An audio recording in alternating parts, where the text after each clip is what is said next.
So, hello students, welcome back to yet another session of अंश की पाठशाला coordinate geometry का पार्ट 2। चलो फटाफट स्टार्ट करते हैं। पार्ट 1 में आप लोगों ने देख ही लिया होगा। देखो क्या है यहाँ पर, find the value of p if the line 5x minus 3y plus 2 equal to 0 and 6x minus py plus 7 equal to 0 are perpendicular to each other. बेटा लाइन छोड़ दो, आप इतना बात मेरे पास समझना कि एक लाइन है, दो लाइन है आपस में, यहाँ पर दो लाइन दिया हुआ है और वो दो लाइन आपस में क्या है, परपेंडिकुलर है।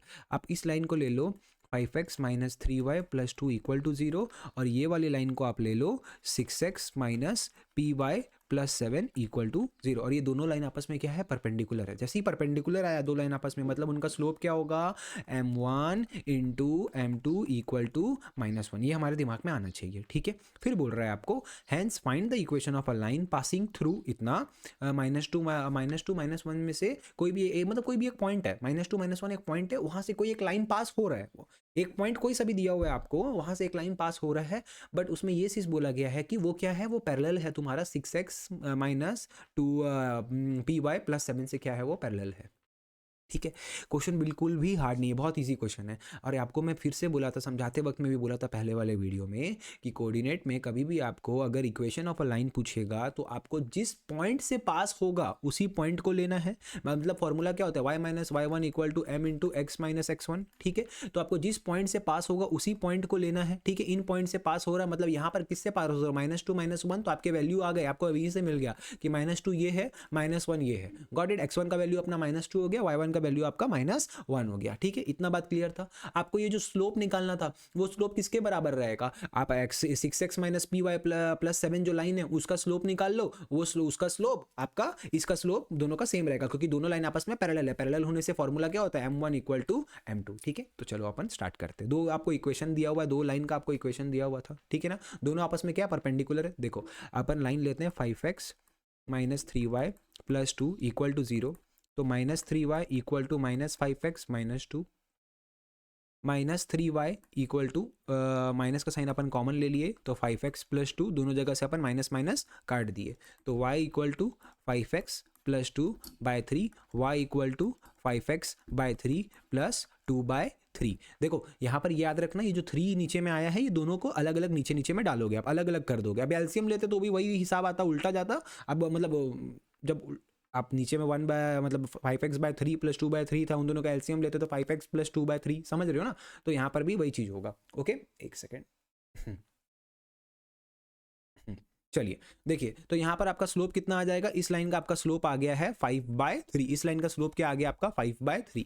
अब अपन ले लेंगे इस लाइन का स्लोप, इस लाइन का स्लोप आपका आएगा क्या है, 6x minus P Y plus 7 equal to 0, तो minus P Y equal to -6x minus 7, फिर से अपन माइनस का साइन को कॉमन ले लेंगे तो 6x प्लस 7, माइनस का साइन दोनों जगह से कट गया, P Y equal to 6x plus 7, आप वाई पी वहां से नीचे डाल दो तो 6x प्लस 7 बाय पी, और अल्टीमेटली आपका क्या हो गया 6x by P plus 7 by P. तो बेटा ये आपका था, पहला वाला था m1, m2 आपका कितना आ गया, m2 आपका आ गया है 6 बाय पी, क्या आ गया 6 बाय पी। अब ये आपको ये चीज बोला गया था ना, ये दोनों लाइन आपस में क्या है, परपेंडिकुलर। देखो यहाँ पर अपन लिखे, अगर दो लाइन आपस में परपेंडिकुलर रहता है तो उनका स्लोप का रिलेशन क्या रहता है, m1 into m2 equal to -1। तो आपका m1 का वैल्यू कितना था 5/3 into 6 by P equal to -1। Okay, 3 से आप इसको काटे 2, ऊपर में आया 10 बाय पी, 5 टू जा 10, नीचे में बचा पी, पी इंटू यहाँ पर 1 था तो पी इंटू 1 पी, ठीक है, इक्वल टू -1। अब अल्टीमेटली क्या बोलोगे, P is equal to P into -1 आप कर दोगे, पी इंटू -1 आप अगर इसको कर दोगे p इंटू -1, या आप ऐसे कर लो, यहाँ पर p था, यहाँ p था, p को आप इधर भेज दो, -1 को नीचे भेज दो, तो 10 बाय -1 हो जाएगा। अल्टीमेटली क्या आ जाएगा आपका -10 आ जाएगा आपका p का वैल्यू। p का वैल्यू कितना आ जाएगा, -10 आ जाएगा, -10 आ जाएगा। उप्स, एक सेकेंड।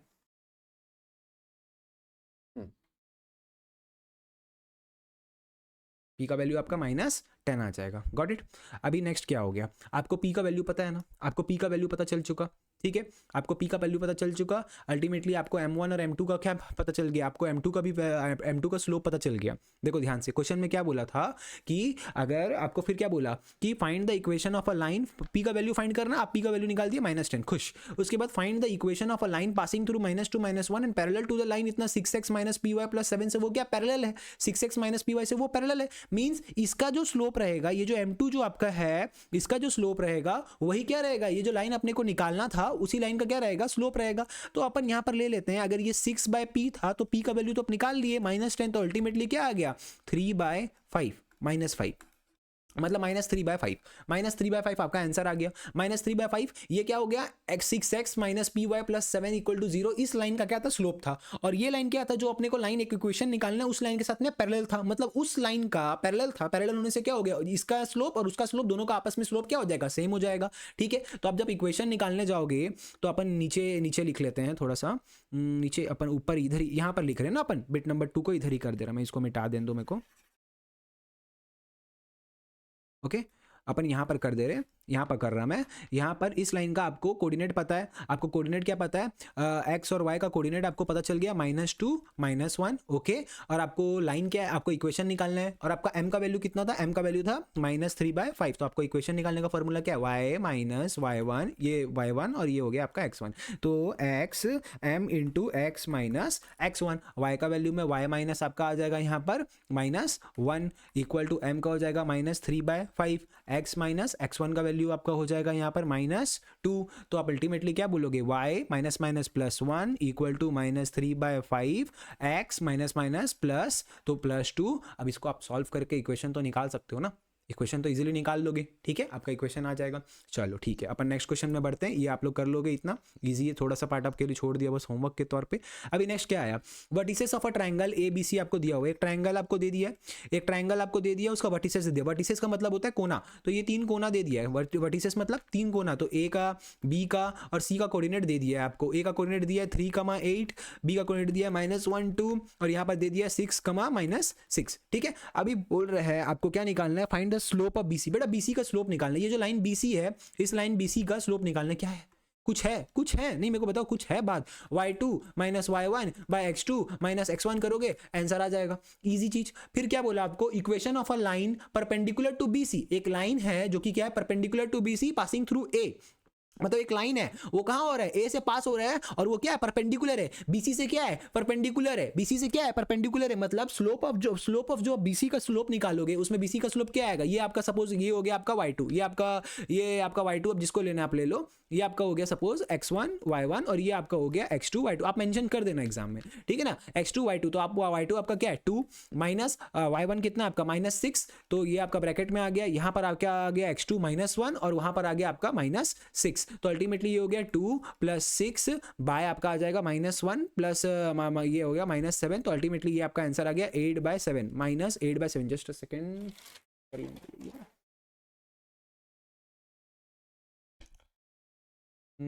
यस -8/7, क्या आ गया -8/7, ये आपका स्लोप आ गया, ये आपका क्या आ गया, स्लोप आ गया। अब आपके पास में जब स्लोप मिल चुका, आपको स्लोप मिल चुका है, फिर क्या निकालना, equation of a line perpendicular to BC passing through A, perpendicular to BC है, पासिंग थ्रू A का कोऑर्डिनेट दिया है, मैं आपको फिर से बोला था कि इक्वेशन निकालना होगा, जिस लाइन से पास हो रहा होगा उस लाइन का कोऑर्डिनेट लोगे, जो इस पॉइंट से पास हो रहा होगा, यहाँ पर कौन सा पॉइंट है, A पॉइंट से पास हो रहा है, तो A पॉइंट आपका क्या है, A पॉइंट है आपका यहाँ पर 3,8 है, आपको यह स्लोप चाहिए रहता है, तो स्लोप क्या है, जो BC है, BC से वो परपेंडिकुलर है, अगर BC का स्लोप इसका स्लोप को ले लेते हैं अपन m1 और BC का स्लोप को ले लेते हैं अपन m2 इक्वल टू -1, तो m1 इंटू -8/7 इक्वल टू -1, तो m1 equal to -1 into 7/-8, minus minus कटा, आपका आंसर कितना आ गया 7/8। तो जो लाइन आपको निकालना है उस लाइन का आपको पॉइंट भी पता है, उस लाइन का स्लोप भी पता है, क्या आप इक्वेशन नहीं निकाल लोगे easily, y minus y1 equal to m into x minus x1, इस फॉर्मूला में डालो, इक्वेशन निकालो, बात खत्म, पैसा जम, बत्ती हो जाओ, सो जाओ, क्लियर है।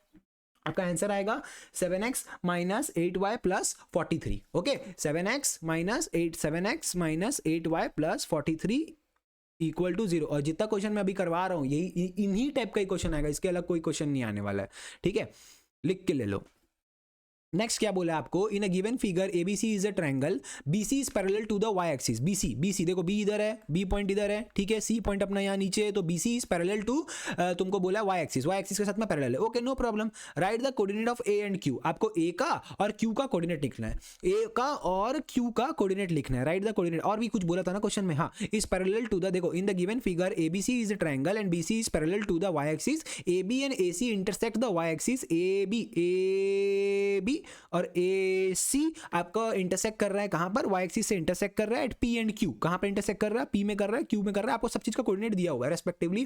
Find the coordinates of A and Q, right the coordinates of A and Q, आपको ए का और क्यू का कोऑर्डिनेट लिखना है। बेटा ए का कोऑर्डिनेट कितना है, ऑलरेडी मेंशन्ड है यहाँ पर, ए का कोऑर्डिनेट कितना, ए इस पॉइंट में है, ए इस पॉइंट में है, तो यहाँ पर एक्स एक्सिस में है, वाई एक्सिस, ये पूरा एक्स एक्सिस के ऊपर में बैठा हुआ है, तो इसका एक्स का कोऑर्डिनेट होगा, वाई का कोऑर्डिनेट नहीं होगा, तो आप क्या बोलोगे 4,0 4,0 हो गया। वहीं पर आपका क्यू का कोऑर्डिनेट क्या हो जाएगा, ये जो क्यू है इसका कोऑर्डिनेट क्या हो जाएगा, ये वाई एक्सिस के ऊपर में लाई कर रहा है, तो 0,-3, 0,-3, गॉट इट, इजी था। अब नेक्स्ट क्या पूछा है, find the ratio in which Q divide AC, तुमको रेशियो फाइंड करना है, वो किसका, क्यू का, मीन्स हाँ रेशियो फाइंड करना है तुमको, इन विच क्यू क्या कर रहा है, डिवाइड कर रहा है एसी को। बेटा ये आपका हो गया x1 y1, ये आपका हो गया यहाँ पर x2 y2, ए का मतलब ए का कोऑर्डिनेट आपका हो गया x2 y2, ये सी का कोऑर्डिनेट हो गया आपका x1 y1, ठीक है। यहाँ पर आपका आ गया जो बीच का कोऑर्डिनेट अपन जिसका फाइंड करते थे वो हो गया 0 मिल गया आपको, -3 मिल गया, k:1 का रेशियो।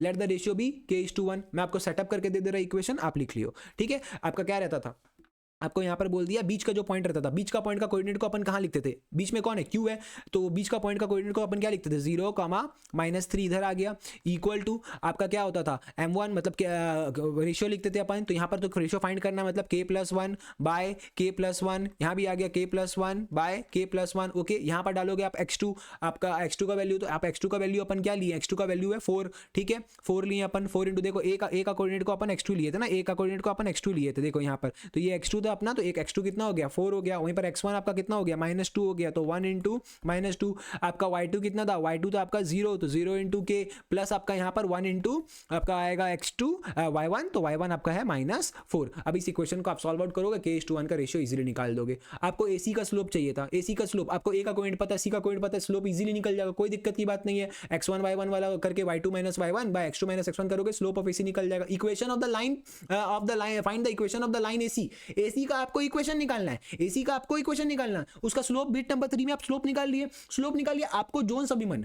वो कहां से लाइन कौन सा लाइन है, ए और सी के बीच में जो लाइन बन रहा है उसका इक्वेशन निकालना है। आपको जोन सा भी मन है उस पॉइंट को ले लोगे, आपको ए का मन है, ए का कोऑर्डिनेट यूज करना है इक्वेशन निकालने के लिए, y - y1 equal to m into x into x1, तो आपको ए का मन कर रहा है आप ए का ले लो, आप ए का मन कर रहा है, आपको ए का मन कर रहा है ए का ले लो, सी का कोऑर्डिनेट मन कर रहा है आप सी का कोऑर्डिनेट ले लो, कोई दिक्कत नहीं है, दोनों में ही आंसर आपका सेम आएगा। इक्वेशन ऑफ अ लाइन जो आपको बिट नंबर 3 में फाइंड करना है, बिट नंबर 4 में फाइंड करना है, स्लोप तो आप निकाल लिए, इसमें इक्वेशन क्या आएगा, y - y1 equal to m into x minus x1। अब यहाँ पर आप क्या करोगे, आपको तो m का वैल्यू तो आपको मिल चुका है, m का वैल्यू मिल चुका है, यहाँ पर y1 और x1 का वैल्यू आपको पुट करना है। आपका मन है ए का डालने का, ए कोऑर्डिनेट डालने का, आप ए डाल लो, सी का मन कर रहा है तो सी का डाल लो, दोनों ही केस में आंसर सेम आएगा, किसी में कोई आंसर गलत नहीं आएगा। गॉट इट, क्लियर है, इतना ही क्वेश्चन है, इतना क्वेश्चंस कर लो, कोऑर्डिनेट ज्योमेट्री खत्म। और मेरी वीडियो को 1.5x में देख लेना, जितना जल्दी हो पाए उतना जल्दी देख के कंप्लीट कर लेना, सॉल्व कर लेना, मैं और भी वीडियोस लाते रहूंगा। नेक्स्ट चैप्टर करेंगे upon volume and surface area. Okay, all the best